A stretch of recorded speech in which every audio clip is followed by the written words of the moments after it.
नमस्कार, बहुत स्वागत है आपका। आप देख रहे हैं सबसे बड़ा अखाड़ा। मैं हूं आपके साथ शिल्पा तोमर। हमारे देश का लोकतंत्र कितना मजबूत है, क्या ये बताने की किसी को जरूरत है या फिर इसके लिए किसी के सर्टिफिकेट की जरूरत है?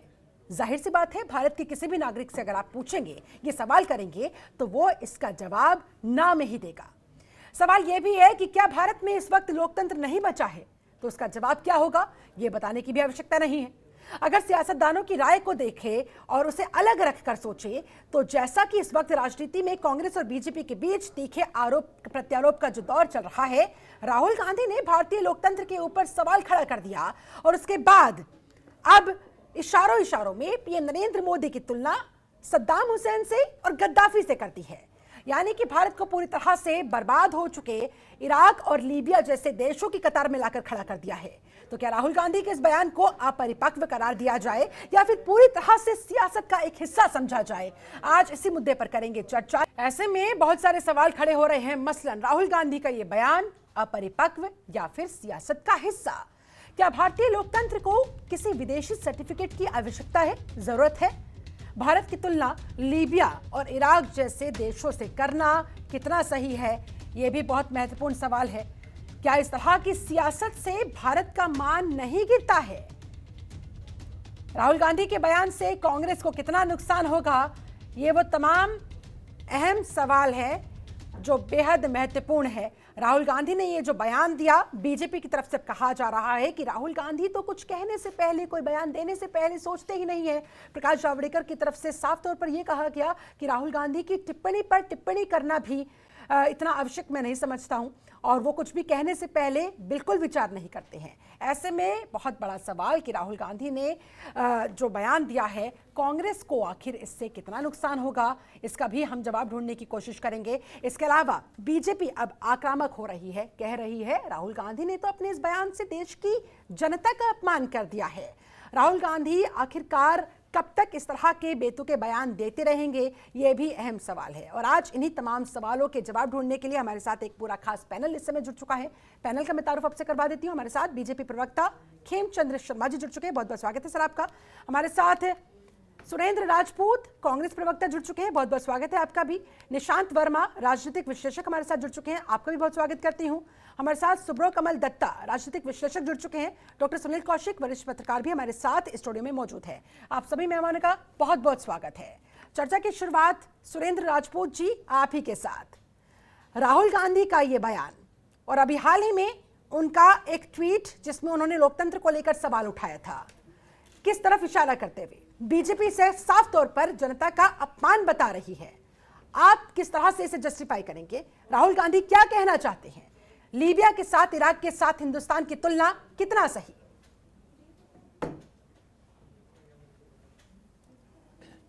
शिल्पा जी, सच बात यह है कि जिसे जो सोचना होगा वो सोचेगा। कहते हैं ना कि जाकी रही भावना जैसी, प्रभु मूरत देखी तिन तैसी। भारतीय जनता पार्टी के लोग और गोदी मीडिया के लोग, जो सत्ता समर्थक मीडिया के लोग हैं, उन्हें जो प्रश्न उठाने उठाएं, लेकिन कभी ना कभी तो उनका जमीर जागेगा। कभी ना कभी तो वो सोचेंगे कि सुप्रीम कोर्ट के 5-5 जज सड़क पर आकर के जनता से न्याय की गुहार लगाते हैं। कभी तो वो गोदी मीडिया के लोग ये भी सोचेंगे, सत्ता समर्थक मीडिया के लोग, कि रात में 1:30 बजे सीबीआई पर कूप होता है, एक अध्यक्ष को हटा करके, एक डायरेक्टर को हटा करके दूसरे डायरेक्टर को लाने का किस तरीके से कुत्सित प्रयास होता है। कभी कभी तो जजों की हत्याओं के बारे में भी सोचा जाएगा, लोग बात करेंगे। कभी तो ये बात आएगी कि चुनाव आयोग की तारीखों से पहले भारतीय जनता पार्टी के कार्यकर्ता और आईटी ट्रॉल्स उन तारीखों को घोषित कर देते हैं। तो कभी तो ये सारे सवाल जो है सामने आकर के एक क्यूमुलेटिव होकर के आएंगे, तब आपको श्री राहुल गांधी जी का बयान सार्थक भी लगेगा, सही भी लगेगा, तथ्यपरक भी लगेगा। और ये वही राहुल गांधी जी हैं जिन्होंने पिछले साल फरवरी में कोरोना की जब आपसे कहा था कि एक सुनामी आ रही है, तो भारतीय जनता पार्टी के इसी कथित यूजलेस मिनिस्टर ने, यूजलेस मिनिस्टर ये मैं नहीं कह रहा हूं, वो गोदी मीडिया का एक पत्रकार, आपके चैनल पर नाम लेना उचित नहीं है, उसकी व्हाट्सएप चैट में लिखा हुआ है। तो इस यूजलेस मिनिस्टर ने उस वक्त भी यही कहा था कि साहब ये जो है राहुल गांधी जो है ये बेवजह का केओस क्रिएट करते हैं। उसके बाद जब श्री राहुल गांधी जी ने कहा कि अब आर्थिक सुनामी आ रही है, तब भी भारतीय जनता पार्टी के लोगों ने और गोदी मीडिया के लोगों ने यह कहा साथ में कि साहब राहुल गांधी अतिरेक बोलते हैं, अपरिपक्व बोलते हैं, ऐसा करते हैं। अब जब उसके बाद आंकड़े आए तो -23% जब जीडीपी आई तब जाकर के आपको लगा कि राहुल गांधी ने तो सही बोला। राहुल गांधी जी इस बयान के जरिए कहना क्या चाह रहे थे, जो मेरा आपसे सवाल था उस पर भी जवाब दे दीजिए। जरा जनता को समझा दीजिए कि भाई राहुल गांधी ने ये जो तुलना की है वो तुलना क्यों की है। मैं यही तो जानना चाह रही हूँ, आप लोगों का पक्ष क्या है या माइंडसेट क्या था ये बयान देने से पहले, ये बता दीजिए। जो तुलना, उन्होंने कोई तुलना नहीं की, उन्होंने तो प्रश्न किया। उन्होंने प्रश्न किया शिल्पा जी, उन्होंने कहा आपसे आकर के, ये टेलीफोन देखो, उन्होंने कहा आपसे आकर के कि साहब क्या हमारा लोकतंत्र उस तरफ बढ़ रहा है, क्या हमारा लोकतंत्र उस तरफ बढ़ रहा है? अगर आप ये मानते हैं कि हमारा लोकतंत्र उस तरफ बढ़ रहा है तो इस पर निश्चित रूप से ध्यान दिए जाने की आवश्यकता है। मैं तो इसके एक कदम और आगे जाके कहता हूं कि हिटलर जब क्या नाम जर्मन में काबिज हुए थे तो पहले वो संसद सदस्य बने थे, उन्होंने भी संसद में मत्था टेका था और उसके बाद जिस तरीके का डिक्टेटोरियल उन्होंने एटीट्यूड अपनाया था तो निश्चित तौर पर उसकी जो है आलोचना पूरी दुनिया में हुई थी। तो क्या अगर हम इस तरफ बढ़ रहे हैं, हम अपनी संवैधानिक संस्थाओं को डिमीन कर रहे हैं और लगातार डिमीन कर रहे हैं, लगातार प्रश्न उठ रहे हैं, उन प्रश्नों का जवाब ना सरकार देती है ना वो संवैधानिक संस्थाएं देती हैं, और उसके बाद कुछ सत्ता समर्थक मीडिया के लोग अपरिपक्व या उल्टी सीधी बातें कह करके राहुल गांधी के ऊपर बिल्कुल इस बेरोजगार मंत्रियों की तरीके से जुट जाते हैं, जैसे लगता है कि राहुल गांधी जी ने कुछ गलत कर दिया। राहुल गांधी जी का एक एक शब्द और एक एक कथन आप लोग कहेंगे अच्छा है, और बिल्कुल इंतजार कीजिए समय का, आप ही लोग उनके कथन पर दूसरी तरफ की बहस भी करेंगे। चलिए ठीक है। खेमचंद्र शर्मा जी, कांग्रेस का कहना है तुलना नहीं की गई, सुरेंद्र राजपूत जी कह रहे हैं तुलना नहीं की गई, प्रश्न किया गया है, और प्रश्न करना गुनाह होता है क्या लोकतंत्र में? और वो भी तब जब आप ही के बीजेपी के ही सांसद सुब्रमण्यम स्वामी 2 दिन पहले इसी बारे में जिक्र कर चुके हो। स्टेडियम के हवाले से मैं आपसे सवाल कर रही हूं, जवाब दीजिए।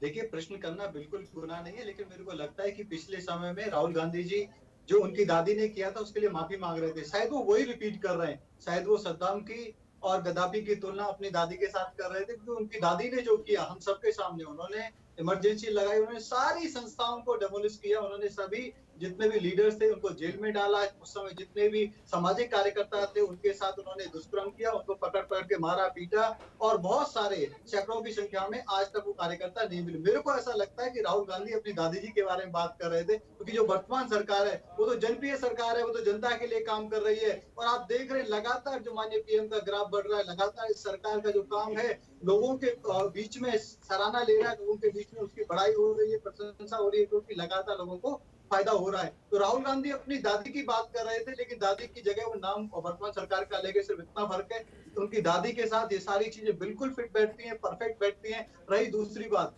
राहुल गांधी जी का जो एटीट्यूड है वो पूरी तरीके से नकारात्मक है, और ऐसा पॉलिटिशियन ना तो पक्ष ना ही विपक्ष के लिए, किसी भी पक्ष के लिए वो अच्छा नहीं है। आप देखेंगे क्या हालत है। उन्होंने एक आज बहुत अच्छी बात बोली, उन्होंने कहा कि जैसे मुस्लिम ब्रदरहुड काम करता है कि हमें सत्ता पे कब्जा करना है, मुस्लिम ब्रदरहुड, आज वो 3 मुस्लिम ब्रदरहुड की पार्टियों के साथ कोalition में हैं। आप देखेंगे वो बंगाल में आईएसएफ के साथ है, वो भी मुस्लिम ब्रदरहुड की पार्टी है, सिर्फ और सिर्फ मुस्लिमों की काम करती है। मुस्लिम लीग के साथ, उनकी वजह से वो एमपी बनते हैं केरला से, यूपी से हार जाते हैं, केरला से वो एमपी बनते हैं, वहां पे भी मुस्लिम ब्रदरहुड पार्टी के साथ उनका कोalition है। तीसरा, आसाम जहां पे वो चुनाव लड़ रहे हैं, वहां पे भी तीसरी मुस्लिम ब्रदरहुड पार्टी, और उसका नाम है AIUDF, वो भी सिर्फ और सिर्फ मुसलमानों के बारे में बात करती है, और जो बांग्लादेश से मुसलमान आए उनके लिए काम करती है, लोकल लोगों पे वो अत्याचार करती है, लोकल लोगों के रिसोर्सेज पे वो कब्जा करने की बात करती है।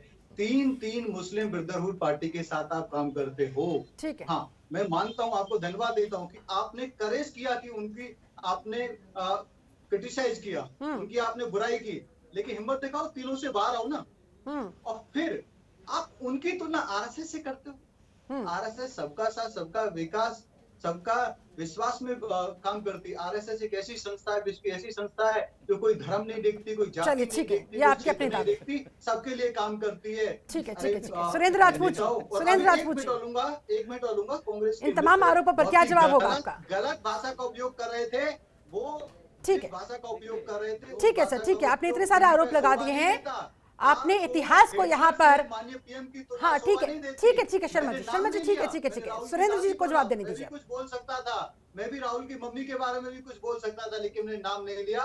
कुछ सभ्यता होती है, उसको टीवी पे फॉलो करो, वो मेंटेन होना चाहिए। चलिए ठीक है, सुरेंद्र राजपूत जी। दो तीन चीजें मैं नहीं जानता खेमचंद जी किस परिप्रेक्ष्य में बात कर रहे हैं। खेमचंद जी को ना तो अपना इतिहास पता है और ना ही शायद देश का इतिहास पता है। खेमचंद जी को यह भी नहीं पता कि जो श्यामा प्रसाद मुखर्जी थे वो पहली बार सत्ता में उप मुख्यमंत्री पद पर मुस्लिम लीग के ही उप मुख्यमंत्री बनकर के बंगाल में गए थे 1942 में। जो जनसंघ के संस्थापक हैं श्यामा प्रसाद मुखर्जी, इनको शायद ये भी नहीं पता नागपुर का जो मुख्यालय है, जहां पर आरएसएस का मुख्यालय है, वहां पर भारतीय जनता पार्टी और इंडियन मुस्लिम लीग का संबंध चुनावी गठजोड़ है। अगर इनको ये नहीं पता है, और इनको शायद ये भी नहीं पता कि कश्मीर में पीडीपी के साथ इन्होंने जो है चुनाव के बाद का समझौता किया है। अरे खेमचंद जी आप चुप रहिए। अब देखिए ये शिल्पा, अगर ये एक, ठीक है खेमचंद जी, हम नहीं बोल रहे। शर्मा जी प्लीज, अगर इस तरीके से मेरे पास और भी मेहमान जुड़े हुए हैं, उन्हें भी मुझे समय देना है। सुरेंद्र राजपूत जी जो जवाब दे रहे हैं उन्हें पहले कंप्लीट तो करने दीजिए। शर्मा जी जब आपको समय दिया गया था आपने बोला था, अब जरा आपने इतने सारे जो आरोप लगाए हैं, इतने सारे जो प्रश्न चिन्ह खड़े किए थे, उन पर जो जवाब दे रहे हैं राजपूत जी तो सुन तो लीजिए कम से कम। आपको जो भी आपत्ति होगी आप बाद में दर्ज करा सकते हैं जब आपका नंबर आएगा। सर समय जाया ना करें, समय जाया ना करें। राजपूत जी, सुरेंद्र जी अपनी बात पूरी करें। केरल में सेकुलर पार्टी है क्या? जो बंगाल में आपने नया गठबंधन आईएसएफ से, खेमचंद जी आपसे एक बार मैं फिर से रिक्वेस्ट करती हूँ, डिबेट का डेकोरम मेंटेन कीजिए प्लीज सर, सभ्यता के साथ। राजपूत जी आपके पास आते हुए जल्दी से सर। अब शिल्पा जी जब इनका नंबर आएगा तो इन्हें कहिएगा कि ये अपना तैयार जरूर रहें अपने आप को बीच में इंटरप्ट होने देने के लिए, ठीक है ना। अब आपके डिबेट की डेकोरम तो इन्होंने बता दी आपके सामने, आपके कहने के बाद भी नहीं रुके। तो ये मूल रूप से भारतीय जनता पार्टी के लोगों का चरित्र है, हिंसात्मक चरित्र है। ये भाषाई हिंसक लोग हैं, भाषाई आतंकी लोग हैं। ये भारतीय संविधान में जितनी पार्टियां, माफी के साथ सुरेंद्र राजपूत, मुझे और भी मेहमानों के पास जाना है। एक जो जैसा होता है वैसा ही दूसरों को आऊंगी। अरे भाई आप जवाब नहीं लेना चाहती तो आप हटा दीजिए, हमें एक सेकंड हटा दीजिए आप हमें। नहीं सर आप शर्मा जी पर आप जो कुछ कहना चाह रहे हैं वो आपकी अलग मैटर है, आपको जवाब देने का पूरा मौका दिया जा रहा है, लेकिन मुझे बाकियों के ओपिनियन लेना होगा। ये बहस का मैटर है। अगर हमारे ऊपर आरोप लगता है और आप हमें जवाब भी नहीं देना चाहती, बिल्कुल सर आपको मौका दिया जा रहा है। सुरेंद्र जी ऐसे बौखलाइए मत, बिल्कुल नहीं और ये बेवजह की बातें करते रहे, बिल्कुल नहीं सर। शर्मा जी का वॉल्यूम डाउन कीजिए, शर्मा जी का वॉल्यूम डाउन कीजिए। उनसे जब सवाल किया गया था उन्होंने बोला, मेरे पास और भी मेहमान जुड़े हुए हैं। पीसीआर शर्मा जी का वॉल्यूम डाउन कीजिए। सुरेंद्र राजपूत जी आपको देश सुन रहा है, आपको जनता सुन रही है, आप जवाब दीजिए, कोई आपको इंटरप्ट नहीं करेगा, लेकिन सर मुद्दे पर रहिएगा, आपसे दरख्वास्त है मेरी। भाई मुद्दे पर तो जो उन्होंने आरोप लगाए मैं उन्हीं पर जवाब दे रहा हूं। मैं तो मुद्दे से एक सेकंड भी नहीं हटा शिल्पा जी, मैंने तो कतई नहीं हटा। मैंने तो आपको तथ्यात्मक जानकारी दी। मैंने ये भी जानकारी दी कि भारतीय संविधान के अनुसार जितनी पार्टियां देश में हैं उनसे कोई भी समझौता होता है, उसमें ये लोग मुस्लिम लीग या उसमें ब्रदरहुड की, अगर मुस्लिम ब्रदरहुड की बात करते हैं तो निश्चित रूप से संविधान के विरोध की बात करते हैं। AUIDF जो है वो बाकायदा भारतीय संविधान के तहत पॉलिटिकल पार्टी है। ISF भारतीय संविधान के तहत पॉलिटिकल पार्टी है। केरल की मुस्लिम लीग इसके भारतीय संविधान के तहत अगर ये मुस्लिम लीग के साथ नागपुर में समझौता करे तो ये देशभक्त, पीडीपी के साथ ये समझौता करे तो ये देशभक्त और हम देशद्रोही। ये जो दोगला चरित्र है भारतीय जनता पार्टी का, इसका जवाब आप इनसे क्यों नहीं लेते हैं? और दूसरी बात, राहुल गांधी और सोनिया गांधी जी या गांधी परिवार के ऊपर हमला करके ये बेरोजगार लोग सिर्फ जो जिनको पीएमओ ने बेरोजगार कर रखा है, प्रधानमंत्री कार्यालय ने बेरोजगार कर रखा है, ये अपनी रोजी रोटी कमाते हैं, कमा ले भाई, हमें कोई दिक्कत नहीं है। ठीक है, मुझे लगता है का इतिहास, ठीक है, भारतीय जनता पार्टी का इतिहास और जनसंघ का इतिहास। जी, आपको माफी के साथ रोकना चाहूंगी, नाइंसाफी होगी मेरे साथ, और भी मेहमान जुड़े हुए, मुझे उन पर भी जाना है। सर, लौटूंगी आपके पास, सवाल जवाब का सिलसिला आगे बढ़ाएंगे। हमारे साथ निशांत वर्मा, राजनीतिक विश्लेषक भी जुड़े हुए हैं। निशांत जी, आपके पास आते हुए, ठीक है, राजपूत जी आऊंगी आपके पास। निशांत जी, सबसे पहले तो आपकी प्रतिक्रिया चाहूंगी राहुल गांधी के इस बयान पर, आप किस नजरिए से देखते हैं, आप क्या सोचते हैं? देखिए, मेरे ख्याल से तो राहुल गांधी जी का जो बयान है, जिसमें सद्दाम हुसैन और गद्दाफी के साथ मोदी जी की बात जो रखी है, पहली चीज तो ये निकल के आती है कि उन्होंने क्लियर किया कि वो दो राजनेता जब अपने देश में डिक्टेटरशिप के लिए जाने भी गए, चुनाव तो वहां भी कराते थे, बात ये कही। थोड़ी देर पहले आपने दिखाया कि माननीय मंत्री प्रकाश जावड़ेकर जी ने कहा कि इस बात पे तो कोई प्रतिक्रिया देनी भी नहीं चाहिए, और यहाँ भारतीय जनता पार्टी के प्रवक्ता उल जलूल प्रतिक्रिया देते हैं। फॉर एग्जाम्पल, उन्होंने कहा कि राहुल गांधी अपनी दादी की बात कर रहे थे, उन्होंने ये नहीं समझा कि खुद बीजेपी कह रही है कि उनकी दादी अर्थात स्वर्गीय इंदिरा गांधी जो भारत की प्रधानमंत्री रही, उन्होंने उस समय जब वो प्रधानमंत्री थी तब इसी गद्दाफी और इसी सद्दाम हुसैन के साथ भारत के संबंध अच्छे थे। अगर इस चीज को भारतीय जनता पार्टी आज लोगों को मिसलीड करने के लिए दादी की बात करने की निकलेगी, तो हमें यह भी समझ लेना चाहिए कि माननीय स्वर्गीय अटल बिहारी वाजपेयी जी जो प्रधानमंत्री थे, वो मुशर्रफ के साथ हेलो करते थे, और मोदी जी तो खैर गले मिलते थे नवाज शरीफ के। तो ये एक तरीके की बात रखना अच्छा नहीं है। दूसरी बात, मुसलमान की जो बात करी, सुरेंद्र राजपूत ने जवाब दे दिया, बिल्कुल सही दिया। शर्मा जी, आपके माध्यम से, भारतीय जनता पार्टी के आप प्रवक्ता हैं, आपके माध्यम से देश को उस व्यक्ति का नाम बताता हूं, A.K. फजलुल हक। वो थे प्राइम मिनिस्टर ऑफ बंगाल अंग्रेजों के जमाने में 1941 और 42 में। उनके फाइनेंस मिनिस्टर थे आपके बलिदान मुखर्जी, जिनको हम सब प्यार से श्यामा प्रसाद मुखर्जी के नाम से जानते हैं। अब आप किस तरीके के मुस्लिम कार्ड की बात करते हैं जब मोदी जी खुद इंदौर में बोहरा मस्जिद में जाके बातें करते हैं और गुनगुनाते भी हैं उनकी बातें। बहुत इंपॉर्टेंट बात है, मैं ये भारतीय जनता पार्टी को बता दूं और पूरे देश को बता दूं, और ये शर्मा जी से पूछ भी लूं, आप आरएसएस राष्ट्रीय स्वयंसेवक संघ जो संस्था है उसका इतना बड़ा चढ़ा के आप नाम लेते हैं कि देश की सेवा में जाने क्या क्या करते हैं। इतनी बड़ी संस्था शर्मा जी कहां रजिस्टर्ड है? किसी चैरिटी कमिश्नर ऑफिस में, किसी कॉर्पोरेशन में कहीं रजिस्टर्ड है? अगर है तो आगे कुछ भी टिप्पणी करने से पहले आरएसएस कहां रजिस्टर्ड है, उस शहर का नाम, चैरिटी कमिश्नर का नाम बताइए, वरना ऐसी फर्जी संस्थाओं को लेके आप देश को गुमराह मत करिए। अंत में एक बात मैं ओपनिंग कमेंट में कहना चाहूंगा, राहुल गांधी ने जो कहा वो वर्ड टू वर्ड सही है। इस देश में लोकतंत्र है, लेकिन उस लोकतंत्र का गला कैसे पकड़ा जाए, उसको दबाया कैसे जाए, वो बेसिर पैर की, बिना सूरत और सीरत की ये जो सरकार केंद्र में चल रही है वो हर कोशिश में लगी है। और इसीलिए ना ये गब्बर सिंह टैक्स के बारे में कुछ बोल पाएंगे, ना नोटबंदी के फायदे समझा पाएंगे, ना आज की तारीख में किसानों की बात कर पाएंगे, क्योंकि ये थोपने की जो राजनीति है वहां तक ये फिर भी सीमित है, लेकिन अब ये ठोकने की जो राजनीति करते हैं उससे इन्हें बचना पड़ेगा, वरना लोकतंत्र की हत्या होगी। ठीक है, सुब्रकमल दत्ता जी, आप इससे कितना सहमत, आपकी क्या राय है? देखिए, सबसे इम्पोर्टेंट बात यह है कि किस परिप्रेक्ष्य में ये सारी बातें कहा गया है। पहली बात यह है कि लीबिया और इराक वो डेमोक्रेसी नहीं था, वो एक मिलिट्री डिक्टेटरशिप था। It was a military junta. और वहां पे जो जिस तरह का चुनाव होता था वो इंटरनल चुनाव होता था, यानी कि सद्दाम हुसैन या फिर गद्दाफी को बार बार निर्विरोध चुना जाना, या आपके पार्टी पोलित ब्यूरो के माध्यम से, जैसे चीन पे होता है, बिल्कुल उसी परिपक्ष में किया जाता था। मैं राहुल जी के बातों से तब सहमत होता अगर वो किसी प्रजातांत्रिक देशों के साथ कंपैरिजन करके ये बातें रखते। पर बुनियादी आधार ही पहली बात है कि गलत है, क्योंकि इराक वाज ए डिक्टेटरशिप और लीबिया वाज ए डिक्टेटरशिप। ठीक है, तो कहीं ना कहीं पे डिक्टेटरशिप के साथ आप प्रजातंत्र का तुलना करते हैं, वो उचित नहीं है। अब मैं बंगाल में बंटवारा से पहले, बंटवारा के बाद क्या हुआ है, वो सारी चीजों पे मैं जाता नहीं हूँ।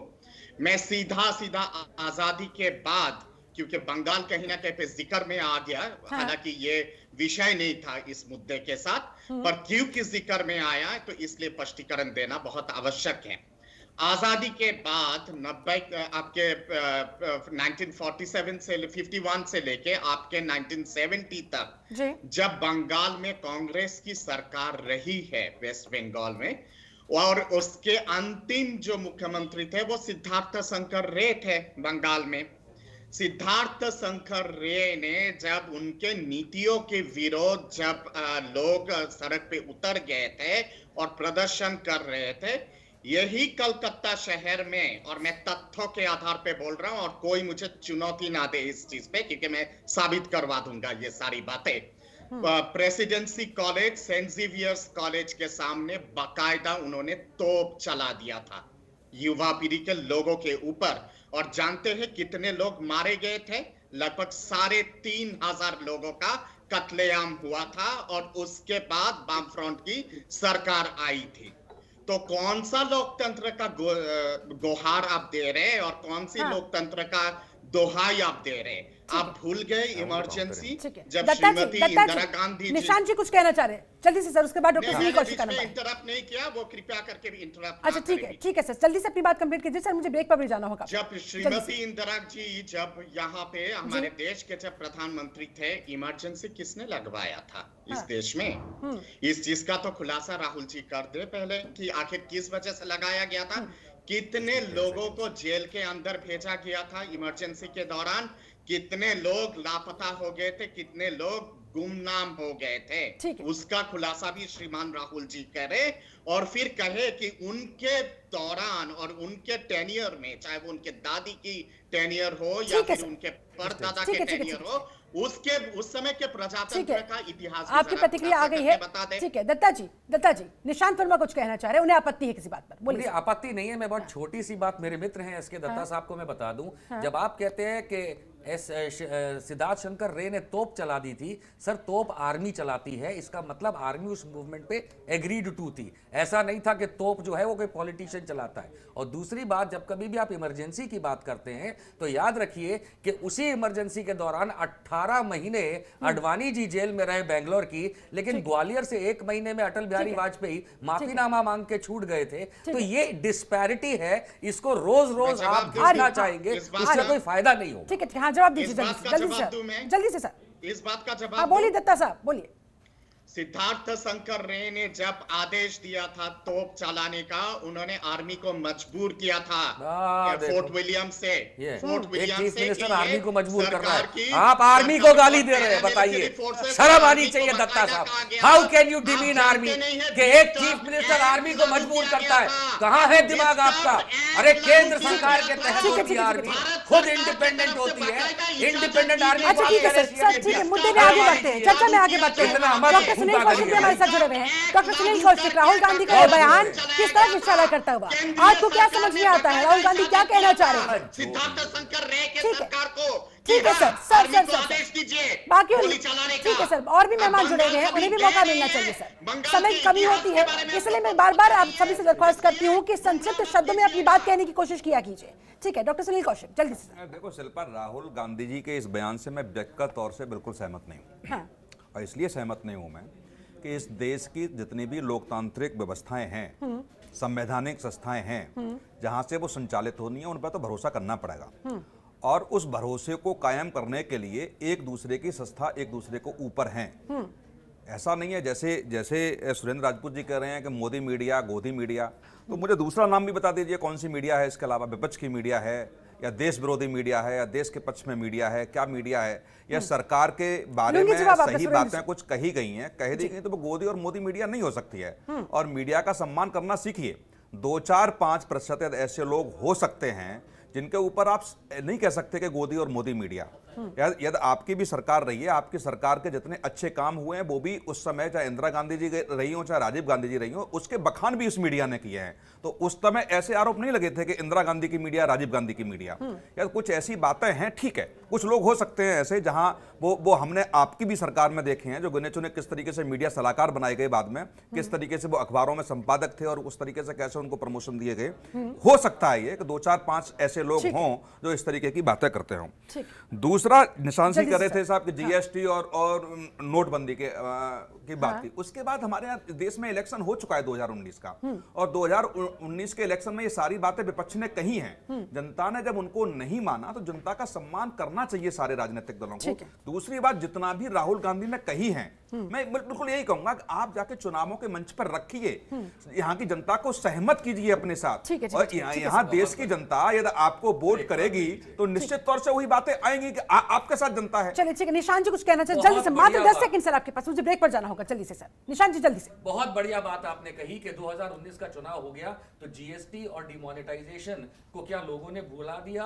आज भी उसका असर है, उसको जस्टिफाई नहीं कर सकते। मैं ये नहीं कह रहा, जो बातें रखी चुनाव में हो जाएगी, सुनिए, यही बात राहुल गांधी ने कही कि इलेक्शन तो गद्दाफी और सद्दाम भी कराते थे, लेकिन इसका यह मतलब नहीं है कि जो आउटपुट है उसको हम भूल जाएं। डिमोनेटाइजेशन और जीएसटी। चलिए सर, माफी के साथ आपको रोकना चाहूंगी। सुरेंद्र राजपूत जी, बहुत सारे सवाल थे, ब्रेक पर जाने से पहले आप जवाब देना चाह रहे थे, जल्दी से सर। पहली चीज तो डराया मत करिए शिल्पा जी, एकदम जल्दी से कह देते कि हमारी दिल पे धक हो जाती है। Take your time sir. Okay sir. थोड़ा सा समय दिया कीजिए। जी जी। हाँ, हम लोग जो हैं इतने आप जितने विद्वान प्रस्तोता नहीं है। बोलिए सर। अभी हमारे मित्र तो नहीं, मैं कहूँगा जानता नहीं हूँ, कौशिक साहब का, उन्होंने बड़े कुछ गंभीर प्रश्न किए, तो मैंने भी थोड़ी बहुत पत्रकारिता की जहाँ पढ़ा, मेरे को अभी तक ये बताया गया था कि पत्रकार स्थायी विपक्ष होता है और वो पत्रकार रीढ़ की हड्डी होता है। विपक्ष अपना काम करे या न करे, लेकिन पत्रकार हमेशा सत्ता से सवाल पूछता है, स्थायी विपक्ष की भूमिका निभाता है, और ऐसा ही हमने पढ़ा भी, और यही सब पढ़ करके हम बड़े हुए हैं तमाम पत्रकारों को। तो अब ये अगर स्थायी विपक्ष नहीं होता, स्थायी सत्ता पक्ष होता है, तो भाई ये कौशिक साहब बताएं। तो मैं पिछले 1 साल का आंकड़ा बताता हूं, और मैं आपके चैनल को दोषारोपित नहीं कर रहा हूं, मैं उन चैनलों को दोषारोपित कर रहा हूं और अपने उनसे भी प्रश्न पूछ रहा हूं कि पिछले 1 साल में 91% डिबेट्स जो हैं हिंदू मुसलमान, मंदिर मस्जिद, भारत पाकिस्तान, तबलीगी जमात, इन पर 91% डिबेट्स हुई हैं। बेरोजगारी पर, महिलाओं के प्रति अपराध पर, किसानों पर मात्र पूरे 1 साल में 9% डिबेट हुई है। तो अगर इसको गोदी मीडिया और मोदी मीडिया ना कहें तो क्या कहें?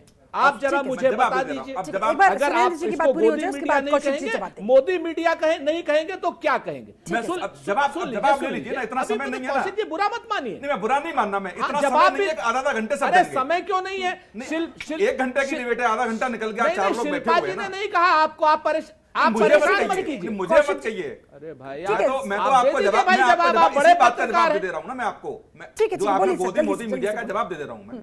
आप भी छोटे रहे होगे, हमने भी खूब पढ़ा है और देखा है, अखबारों के पहले पेज पर निकलता था कि फलाने जगह कर्फ्यू, 10 लोग मारे गए, 50 लोग मारे गए, 100 लोग मारे गए।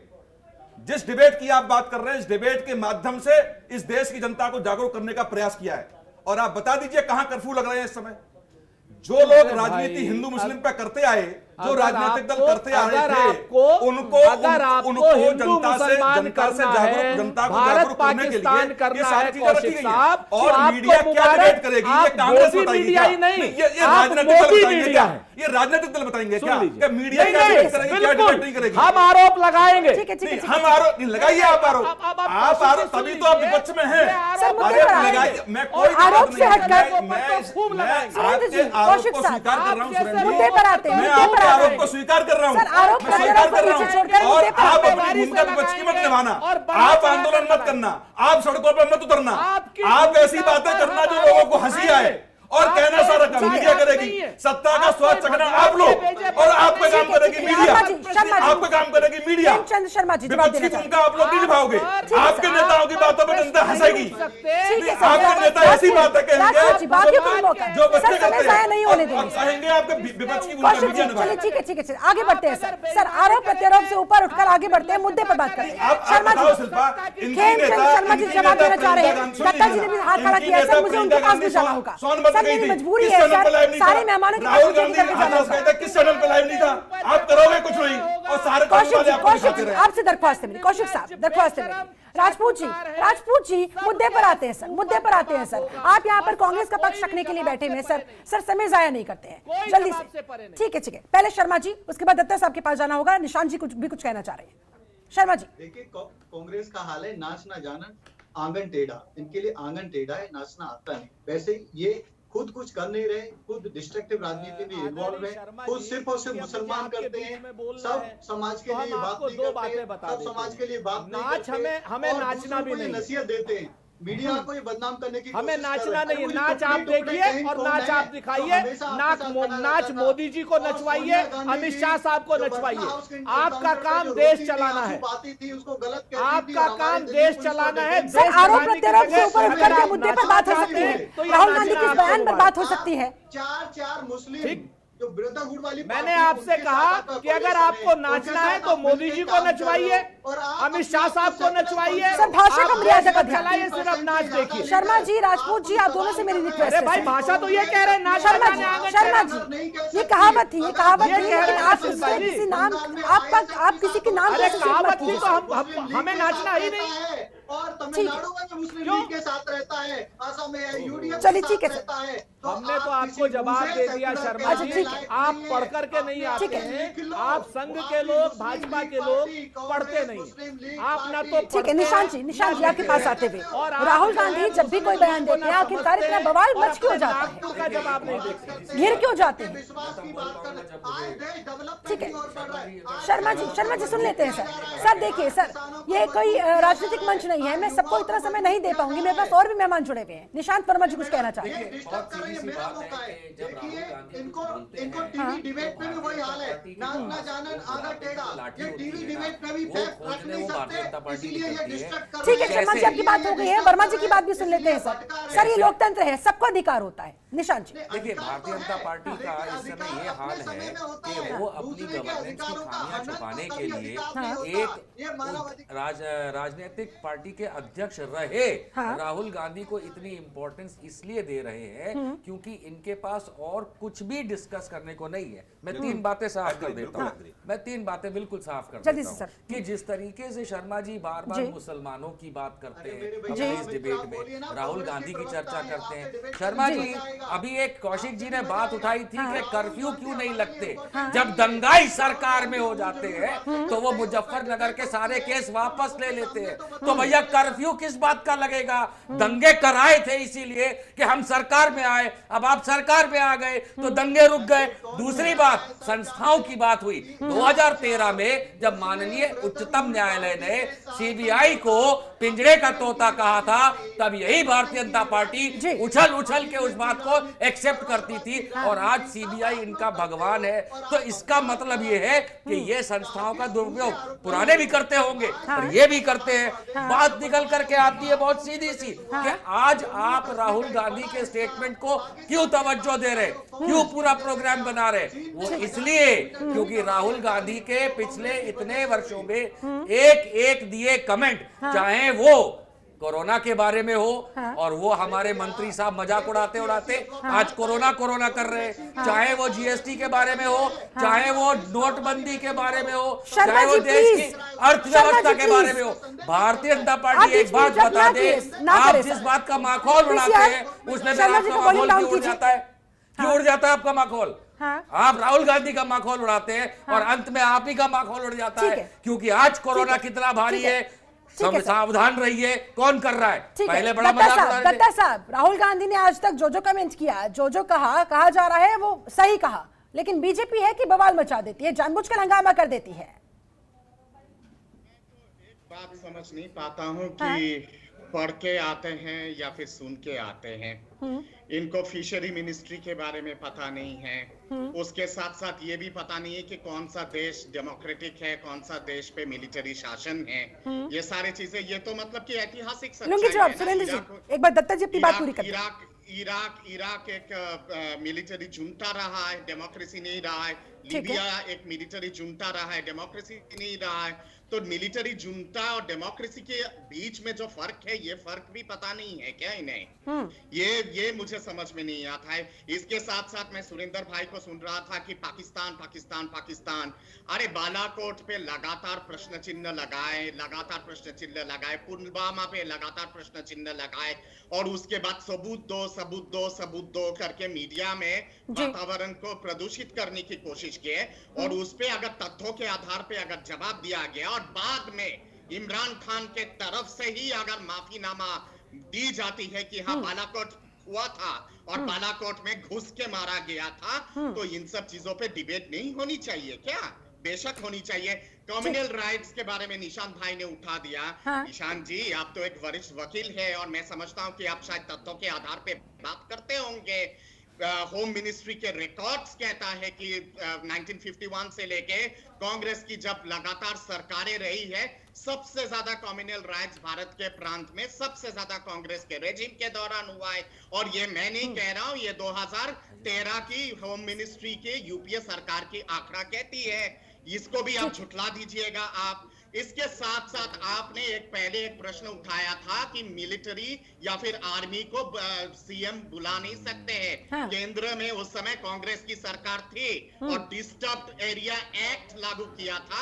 मेरे ख्याल से लगता है कि आपको पता होगा कि डिस्टर्ब्ड एरिया एक्ट का मतलब क्या होता है, और बाकायदा केंद्र ने इजाजत दिया था बंगाल पे डिस्टर्ब्ड एरिया एक्ट लागू करने के लिए, और प्रदेश सरकार ने फिर आदेश दिया था आर्मी को फोर्ट विलियम के बैरक से निकलने के लिए, बैरकपुर के बैरक से निकलने के लिए, और बाकायदा तोप चलाने के लिए। यह सच्चाई है क्योंकि बंगाल में भी उस समय कांग्रेस की सरकार थी और केंद्र में कांग्रेस की सरकार थी। ठीक है, तो पहले सारी चीजों को पढ़ के आइए। ठीक है, निशांत जी जवाब देना चाह रहे हैं। बहुत छोटा सा दत्ता साहब, ठीक है सर, निशांत जी कहना चाह रहे हैं, उसके बाद सुरेंद्र राजपूत जी। बहुत छोटा सा इंटरजेक्शन है। और दत्ता साहब माननीय मेरे मित्र और भारतीय जनता पार्टी के प्रवक्ता, जो आपका प्रोग्राम ऊपर चल रहा है कि इस तरीके का जो कंपैरिजन है कि लीबिया और इराक के साथ भारत को कंपेयर कर दिया, क्या इससे भारत का मान गिरता है? मैं इस प्रोग्राम पे राहुल गांधी की निंदा करना चाहूंगा।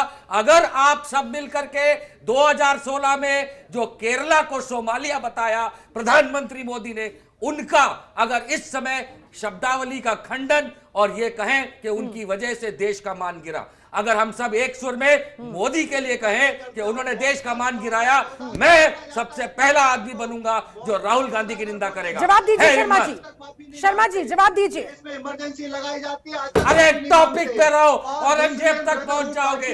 अरे मोदी जी ने जो आप अभी औरंगजेब पहुंचोगे, बाबर तक जाओगे, इब्राहिम लोदी तक जाओगे। मोदी जी ने केरला को सोमालिया बताया, शर्म आई थी उस दिन? दत्ता साहब नहीं आई थी? निशांत जी ने जो सवाल खड़ा किया है, माफी की मांग की जा रही है, क्या बीजेपी की तरफ से माफी मांगी जाएगी? जिनका दत्ता साहब, प्रोग्राम का मर्म ये है, मैं राहुल गांधी की निंदा करने तैयार हूँ, आप मोदी की करेंगे हाँ या ना? केरला को सोमालिया बताया। दत्ता जी जवाब दे रहे हैं। राक्षस किसने कहा था? केरला को सोमालिया किसने कहा था? हाइब्रिड काऊ किसने कहा था? जर्सी गाय किसने कहा था? कांग्रेस की विधवा किसने कहा था?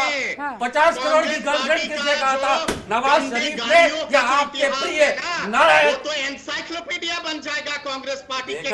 हम बोलना भी नहीं चाहते भाई साहब, आपके तर्कश में जितनी गंदगी है बाहर ना निकालूं तो बेहतर है, वरना शर्मा जाओगे। ठीक है सर, कत्लेआम मचाने के लिए सुरेंद्र माफी राजपूत जी, मांगे। अरे कत्लेआम से मत जाओ, वो एक अलग टॉपिक है। आज ये बताओ, क्या केरला सोमालिया है? प्रधानमंत्री की हिम्मत कैसे हुई कि इस देश के एक राज्य को सोमालिया जैसे आतंकवादी देश के साथ कंपेयर किया?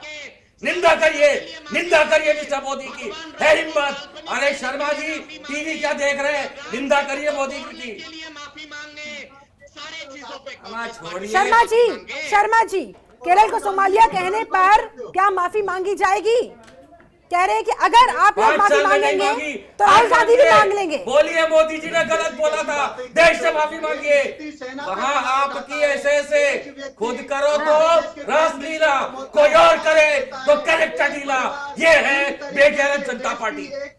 नेशनल पार्टी है, उस पर कब्जा बनाए बैठा है। निशांत भाई कांग्रेस में शामिल हो जाइए, या तो आप मान जाओ कि आप भी उतने ही गलत हो जितना दूसरे को कहते ठीक हो। है, वो माफी नहीं ठीक है। सुरेंद्र राजपूत जी कह रहे हैं कि पहले कांग्रेस माफी मांगे, उसके बाद हमसे सवाल करें। हुए हैं, उनसे माफी मांगने को कह रहे हैं। ठीक है, ठीक है सुरेंद्र राजपूत जी, ठीक है शर्मा जी आपकी बात हो गई है, ठीक है आप माफी मांगने के लिए तैयार नहीं है, ठीक है, ठीक है। आपको केरल को सोमालिया कहने वाला बयान नजर नहीं आ रहा है, चलिए ठीक है। आप नहीं करोगे तब तक कांग्रेस रिवाइव नहीं हो सकती। ठीक है सर, ठीक है। सुरेंद्र कांग्रेस राजपूत जी की आपका चिंता ना करो, जो आपके घर गिर रहे हैं, दीवारें गिर रही हैं, जिसमें जंग लग गई है, ठीक है वर्मा जी, वर्मा उसकी जी बात कर। ठीक है, ठीक है। राजपूत जी का समय है, शर्मा जी का वॉल्यूम डाउन कीजिए। सुरेंद्र राजपूत जी कुछ कहना चाह रहे हैं। जो गुट्टी मार के परिवार बैठा है वो कब हट जाएगा वहां अरे से? ठीक है, शर्मा जी, आपकी बात आ गई है, आपकी बात आ गई है। परिवार का रजिस्टर्ड है, ये क्यों नहीं बता रहे? क्यों नहीं बता रहे? बड़ा आरएसएस करते, बताइए कौन सी कॉर्पोरेशन में रजिस्टर्ड है? इतनी बड़ी संस्था चल के चल रही है, फर्जी है, कहाँ रजिस्टर्ड ठीक है है? सर, मुद्दे पर आगे बढ़ते हैं सर, ऐसे समझ जाए, टाइम ऐसे जाया होता रहेगा। ठीक है, या बात करते ठीक है सुरेंद्र राजपूत जी बोलिए सर। और देश के संवैधानिक तौर पे खेमचंद शर्मा जी, अब सुन लीजिए सर, सुन लीजिए, आपने इनकार कर दिया है माफी मांगने से। आगे बढ़ते हैं, आगे बढ़ते हैं सर, आगे बढ़ते हैं। सुरेंद्र राजपूत जी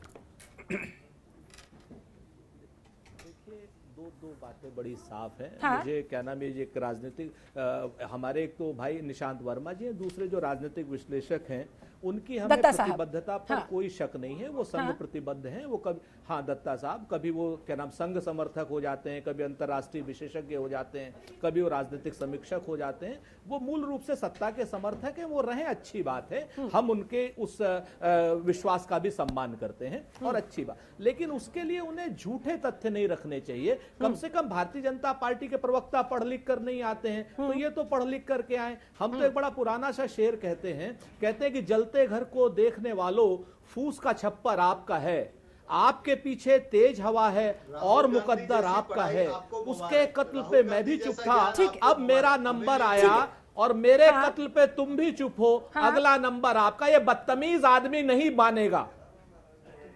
अपनी जवान को ये इस तरीके की बात करते हैं शिल्पा जी कि ये किसी आदमी को शर्मा बीच जी, में बोलने नहीं। शर्मा जी, अब आप सुनिए, बहस ऐसे करा ऐसे लीजिए इनसे। तार्किक कोई तथ्यात्मक बात चर्चा नहीं हो पाएगी। इतने बेशरम, बदतमीज और बेहुश शर्मा जी को वॉल्यूम डाउन कीजिए। ये बात ही नहीं सुनना चाहते। ठीक है, ठीक है, शर्मा जी का वॉल्यूम ये डाउन है। मूल रूप राजपूत से जी जल्दी से, उसके बाद मुझे बेहुदे दत्ता लोग जी के पास भी जाना होगा, जल्दी से सर। ठीक है राजपूत जी बोलिए।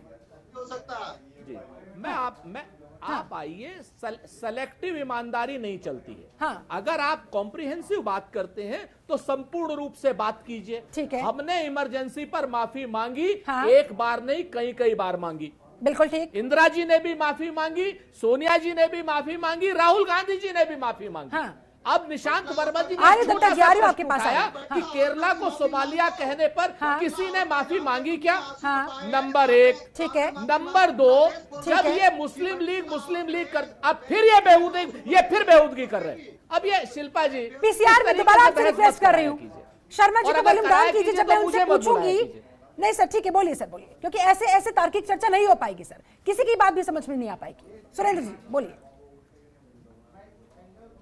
वही बात। तो अब हमने तो 3 बार इमरजेंसी पर, और हम फिर माफी मांगते हैं, ठीक है यहां सर। पर भी माफी मांगते हैं। ठीक है। आप अगर केरल को सोमालिया, जैसे निशांत वर्मा जी ने कहा, आप माफी मांग लीजिए, हमने तो माफी मांग ली। चलिए, एक ठीक बात। दूसरी बात, जब कॉम्प्रिहेंसिव चर्चा होती है तब आप कहते हैं कि एक मुस्लिम लीग को आप राष्ट्र विरोधी ऑर्गेनाइजेशन बताते हैं और खुद उसके साथ समझौता करते हैं नागपुर में। पीडीपी को आप राष्ट्र विरोधी बताते हैं, खुद उसके साथ कश्मीर में समझौता करते हैं। ठीक है। त्रिपुरा में तमाम आप एंटी नेशनल्स के साथ समझौता करते हैं, तब आप राष्ट्रभक्त होते हैं। और जब हम लोग एक कॉम्प्रिहेंसिव चुनाव लड़ने के लिए साथ आते हैं तो हम राष्ट्रद्रोही। तो इस तरीके की जो दोगली मानसिकता है, और इस दोगली मानसिकता जो कौशिक जी जैसे पत्रकार चलाते हैं, तो इनको गोदी मीडिया ना कहें या मोदी मीडिया ना कहें तो क्या कहें? चलिए ठीक है, दत्ता साहब, उसके बाद डॉक्टर सुनील कौशिक। दत्ता जी जल्दी से सर, मेरे पास समय की कमी है। हाँ। गोदी मीडिया मोदी मीडिया कहने से किसी का कोई नुकसान नहीं होगा, जनता सारी चीजें जानती है। हाँ। मैंने सारे मुद्दे तथ्यों के आधार पे कहा है। हाँ। और मैं नहीं कहता हूं किसी चैनल को कि मुझे फॉरेन अफेयर्स का जानकार करके लिख दीजिए या हाँ। फिर फलाना जानकार करके लिख दीजिए। मेरे अंदर उतनी गुणता है और उतना विद्या है, उसके चलते वो लोग अपने हिसाब से लिखते हैं। दूसरी बात यहाँ पे ये आती है कि माफीनामा का फिरिश्ती, अरे भगवान राम को जो काल्पनिक कहते हैं एफिडेविट दे के सुप्रीम कोर्ट पे कांग्रेस पार्टी माफी मांगेगी उसके लिए। कांग्रेस पार्टी ने जो राम सेतु को तोड़ने की कोशिश किया था उसके लिए माफी मांगेगी कांग्रेस पार्टी। सभी दलों को अपने अपने गिरबान में झांकना होगा। डॉक्टर सुनील कौशिक, आपका फाइनल कमेंट जल्दी से सर, उसके बाद ठीक है शिल्पा, बस ये इस देश की जनता को ये समझना होगा बिल्कुल कि आखिर में राजनीतिक दल अपने फायदे के लिए किस स्तर तक गिर सकते हैं। सारे राजनीतिक दलों की बात कर रहा हूं मैं, चाहे वो कांग्रेस हो, चाहे भाजपा हो, चाहे अन्य राजनीतिक दल हो। ठीक है। और अपने आप को सही साबित करने के लिए चाहे वो मीडिया पे आरोप लगाएं, चाहे अपने नेताओं पे आरोप लगाएं, चाहे विपक्ष पे आरोप लगाएं, जिन लोगों के पास अपने पास जवाब नहीं होते, काम करने के तरीके नहीं होते, जनता को संतुष्ट करने का प्रयास नहीं होता, जनता को समझाने के लिए उनके पास शब्द नहीं होते, तो वो ये शब्द कहेंगे, दूसरों पे आरोप लगाएंगे। ठीक है, समय पे समय की कमी है। शर्मा जी आपका आखिरी कमेंट जल्दी से सर। राहुल गांधी को ही घेरते रहेंगे या फिर अपने गिरेबान में झांक कर अपने विकास के मुद्दे पर भी कुछ काम करेंगे? क्योंकि जनता महंगाई से इस वक्त इतनी त्रस्त है, ये आप भी जानते हैं, हम भी जानते हैं, लेकिन किया क्या जा रहा है वो बता दीजिए जल्दी से सर। मैडम, चारों तरफ से आप देखेंगे विकास पे ये सरकार लगातार काम कर रही है। आप देखिए मेडिसिन में किस तरीके से हमारी सरकार ने काम किया, किस तरीके से पूरे विश्व में भारत का नाम रोशन हुआ है। तो राहुल गांधी को तो आप लोग घेर रहे हैं, अपने बीजेपी सांसद सुब्रमण्यम स्वामी को आप क्यों नहीं रोक पाते? राहुल गांधी को तो आप घेर रहे हैं। शर्मा जी, राहुल गांधी पर आप सवाल खड़े कर रहे हैं, उन्हें अपरिपक्व बता रहे हैं। बीजेपी सांसद सुब्रमण्यम स्वामी को आप क्यों नहीं रोक पाते? जब वो सवाल खड़े करते हैं आप चुप्पी साध लेते हैं, राहुल गांधी सवाल खड़ा कर देते हैं तो आप तमाम तरह के आरोप लगा देते हैं। इसका जवाब है आपके पास? ये सरकार लगातार काम कर रही है G23 के माध्यम से खुद घेरा हुआ। चलिए ठीक है सर, उनको घेरने की क्या आवश्यकता है? संगठन के अंदर ही तो वो घेरे। चलिए ठीक है सर, आप सभी मेहमानों का बहुत बहुत शुक्रिया सर। मेरे पास समय बस इतना ही था। बहुत बहुत शुक्रिया आप लोगों ने समय निकाला, इस चर्चा में शामिल हुए। तो फिलहाल राहुल गांधी का ये बयान अब तूल पकड़ता जा रहा है। दोनों तरफ से, बीजेपी की तरफ से, कांग्रेस की तरफ से जबरदस्त तरीके से वार पलटवार का सिलसिला भी देखने को मिल रहा है। ऐसे में देखने वाली बात होगी कि मामला कहां जाकर थमता है, क्या कुछ निष्कर्ष निकल कर आता है। फिलहाल मेरे साथ इस खास चर्चा में जुड़ने के लिए आप सभी का बहुत बहुत शुक्रिया। बने रहिए जनतंत्र टीवी के साथ। नमस्कार। खबरों के निष्पक्ष विश्लेषण के लिए सब्सक्राइब करें Jantantra TV and press the bell icon. Never miss any update.